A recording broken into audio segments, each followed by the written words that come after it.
नमस्कार दोस्तों, तो कैसे हैं आप लोग। आज की इस वीडियो में हम लोग एमडीसी हिस्ट्री का जो है प्रीवियस ईयर क्वेश्चन पेपर देखेंगे। यानी कि दोस्तों आपको पता है सेमेस्टर 1, सेमेस्टर 2 और सेमेस्टर 3 तीनों सेमेस्टर में आपको एक एमडीसी सब्जेक्ट अलग अलग पढ़ना है।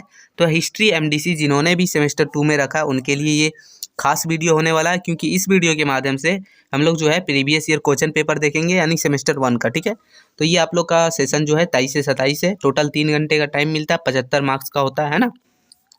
तो चलिए हम लोग देखते हैं। इसका कोई इंटरनल वगैरह नहीं होता।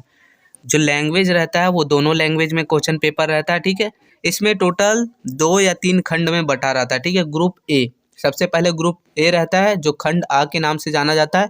इसमें टोटल 5 क्वेश्चन देखने को मिलेंगे दोस्तों, जिससे आपको टोटल 5 एक मार्क्स का ही रहेगा, टोटल 5। ठीक है, तो देखिए पहला क्वेश्चन हो जाता है कि सभी प्रश्नों का उत्तर दे। तो पहला क्वेश्चन है कि 1857 का विद्रोह कहाँ से शुरू हुआ था। तो ये आप लोग का पहला क्वेश्चन है दोस्तों। दूसरा है दोस्तों, बोल रहा है कि भारत छोड़ो आंदोलन कब प्रारंभ हुआ। तो ये आप लोग का है, ये एक एक वर्ड में लिखना है, एक एक लाइन में।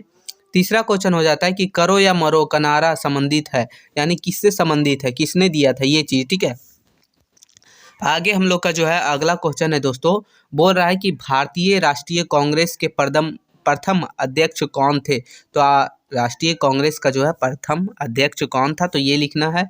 आगे हम लोग का जो पांचवा क्वेश्चन है, बोल रहा है कि 1940 में भारतीय राष्ट्रीय कांग्रेस का 53वां अधिवेशन कहाँ हुआ था। तो ये चीज़ आपको लिखना है। तो ये टोटल 5 क्वेश्चन है दोस्तों। ठीक है, उसके बाद आप लोग का आ जाता है दूसरा क्वेश्चन। उसमें आप लोग को टोटल 2 क्वेश्चन का आंसर देना रहता है, 10 नंबर मिलता है, यानी कि 5-5 मार्क्स। ठीक है, तो यहाँ टोटल बोल रहा है कि निम्नलिखित में से किन्हीं 2 पर टिप्पणी लिखना है, सीधा समझिए। ठीक है, मतलब 2 दिया ही है, या फिर हो सकता है 4 भी दे दे। बहुत जगह जो है ना, बहुत बार देखे हैं कि 4 दे देता है, बोलता है किन्हीं 2 पर टिप्पणी लिखिए या तो किन्हीं 2 का आंसर दीजिए। ठीक है, तो निम्नलिखित पर संक्षिप्त टिप्पणी लिखें।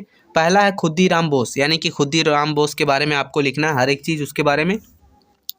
दूसरा हो जाता है कि भारतीय कांग्रेस का जन्म, यानी भारतीय कांग्रेस का जन्म कैसे हुआ था, क्यों हुआ था, उसका उद्देश्य क्या था, हर एक चीज़ को आपको। ठीक है, तो ये आप लोग का है। अब ग्रुप बी आ जाता है, यानी कि खंड बा। ठीक है, खंड खा समझ लीजिए। लॉन्ग आंसर क्वेश्चन है ये, दीर्घ उतरिए, यानी यहाँ से आपको टोटल 60 मार्क्स देखने को मिलते हैं, यानी टोटल 60 मार्क्स आपको यहाँ से मिल जाते हैं दोस्तों। इसमें टोटल 7 क्वेश्चन रहेंगे। ठीक है, लॉन्ग टाइप 7 रहेंगे, लेकिन आपको आंसर देना है सिर्फ 4 का। तो ये चीज़ आपको ध्यान रखना है। इससे पहले दोस्तों इसका जो है वो इम्पॉर्टेंट क्वेश्चन वगैरह का वीडियो अपलोड कर दिया गया है, तो डिस्क्रिप्शन में लिंक है, आप जाके ज़रूर देख लीजिएगा। देखिए लिख रहा है कि निम्नलिखित में से किन्हीं 4 प्रश्नों का उत्तर दे। तो पहला प्रश्न हो जाता है, बोला कि 1857 के विद्रोह के कारणों का वर्णन कीजिए, यानी कि 1857 का जो विद्रोह हुआ था उसका क्या क्या कारण था, उसको लिखना है। ठीक है, अगला क्वेश्चन हो जाता है कि बोलता है भारतीय स्वतंत्रता आंदोलन में गांधी जी के देने का मूल्यांकन करें।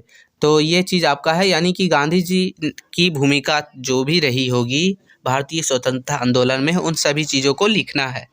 अगला क्वेश्चन है दोस्तों हम लोग का, बोल रहा है कि भारत छोड़ो आंदोलन के परिणामों पर परीक्षण करें, यानी कि भारत छोड़ो आंदोलन के बाद उसका परिणाम क्या हुआ था, उसका फायदा क्या मिला था। ठीक है, यानी ये चीज़ आपको लिखना है।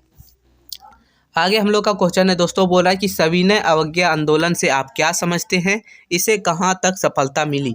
यानी सबसे पहले तो आपको ये लिखना है कि सविनय अवज्ञा आंदोलन क्या है, उसके बाद जो है इससे क्या फ़ायदे मिले, कहाँ तक इसको जो है इससे सफलता मिली, तो ये चीज़ लिखना है। ठीक है, अब आगे हम लोग क्वेश्चन देखेंगे। क्वेश्चन 8वां हम लोग का है, बोल रहा है कि क्रांतिकारी आंदोलन के उदय के कारणों का वर्णन कीजिए, यानी कि क्रांतिकारी आंदोलन की शुरुआत जो है या फिर उदय हुआ था, क्यों हुआ था, आखिर क्या कारण थे जो ये क्रांतिकारी आंदोलन का उदय करना पड़ा था, ये चीज़ आपको लिखना है।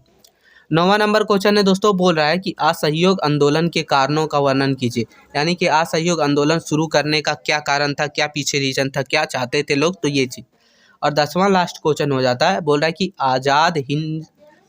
आज़ाद हिंद फौज पर एक संक्षिप्त टिप्पणी लिखे कि आज़ाद हिंद फौज क्या था, साथ ही साथ इसकी शुरुआत किसने की, इसका फ़ायदा क्या था, हर एक चीज़ लिख देना। ठीक है, तो यही टोटल 7 क्वेश्चन है, आप गिन लीजिएगा। ठीक है, इसका PDF दोस्तों हमारे टेलीग्राम चैनल पर आपको मिल जाएगा, वहाँ से जाके आप डाउनलोड कर सकते हैं। और साथ ही साथ आपको जितने भी MDC और साथ ही साथ AC वगैरह का क्वेश्चन पेपर है प्रीवियस ईयर, आपको पता है सेक और MDC ये 2 सब्जेक्ट का जो है सिलेबस सेमेस्टर 1, 2, 3 तीनों के लिए सेम है। तो आप अगर प्रीवियस ईयर क्वेश्चन पेपर भी देखिएगा तो आपके लिए बहुत ज़्यादा इम्पॉर्टेंट, बहुत ज़्यादा यूजफुल है। तो आप इसे ज़रूर से ज़रूर पूरा कर लीजिएगा। मिलते हैं एक नई और शानदार वीडियो में, तब तक के लिए जय हिंद साथियों।